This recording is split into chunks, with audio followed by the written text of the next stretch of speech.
नमस्कार मित्रांनो, मी बालाजी सोसे शेतकरी योद्धा कृती समितीच्या माध्यमामधून मी संपूर्ण महाराष्ट्रातल्या शेतकऱ्यांसाठी या ठिकाणी लाईव्ह आलेलो आहे।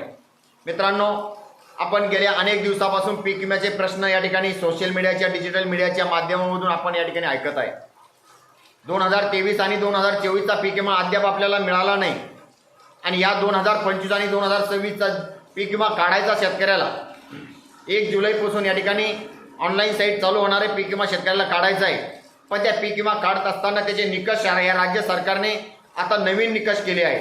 ते निकष काय आहे एकदा वाचले आणि एकदा जर त्याचा अभ्यास जर केला तर शेतकरी पीक विमा काढणारच नाही ही भूमिका ठिकाणी शेतकरी ठेवणार आहे। 2023 मध्ये 2024 मध्ये किंवा 2025 मध्ये आपल्या राज्यामध्ये जेवढ्या शेतकरी पीक विमा काढला होता तेवढा आता शेतकरी पीक विमा काढणार नाही, कारण त्या ठिकाणी 1 रुपयाचा पीक विम्याची योजना या राज्य सरकारने बंद केली आहे आणि शेतकऱ्याकडून या ठिकाणी पैसे वसूल करण्याचा त्यांनी धंदा या ठिकाणी चालू केलेला आहे।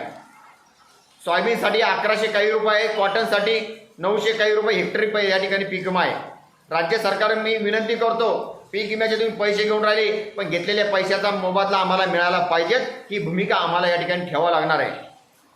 मागील पीक विम्यामध्ये काही प्रत्येक शेतकऱ्याला एक तक्रार ऑनलाईन तक्रार करून सर्वे करून त्या ठिकाणी शेतकऱ्याला लाभ मिळत होता, पण आता तसं राहिलं नाही मित्रांनो। आता सगळं शेतकऱ्याला पीक विमा मिळेल ही त्यांनी भूमिका ठेवलेली आहे। उत्पादनाच्या आधारावर तुम्हाला पीक विमा मिळणार आहे, म्हणजे उत्पादनाच्या आधारावर पीक विमा मिळणार म्हणजे आपल्या ग्रामीण भागामध्ये सविस्तर थोडक्यात सांगतो की मी सिंदखेड राजा तालुक्यामध्ये रहिवासी असून माझं महसूल मंडळ किनगावराजा आहे आणि माझ्या किनगावराजा महसूल मंडळामध्ये जर किनगावराजाला जर पाऊस पडला तर बंद्या खेड्यातल्या शेतकऱ्यांना त्या ठिकाणी पीक विमा मिळणार आहे। आणि जर किनगावराजाला पाऊस पडला नाही, माझ्या किनगावराजापासून पिंपळखुटा हे जवळपास 10 ते 15 किलोमीटर अंदाजे अंतर आहे। जर पिंपळखुटा जर बंद जर वाहून जरी गेलो, पिंपळखुट्यामध्ये बंदी गारपीट जर पडली, पिंपळखुटमध्ये जर मुसळधार पाऊस जर पडला आणि पिंपळखुट्यामध्ये ढगफुटी जरी पडली तरी पिंपळखुटच्या आणि शेतकऱ्याला पीक विमा मिळणार नाही। हे धोरण या राज्य सरकारने या ठिकाणी नेमलेले आहे। हे धोरणाच्या विरोधात आम्ही या ठिकाणी बोलत आहे।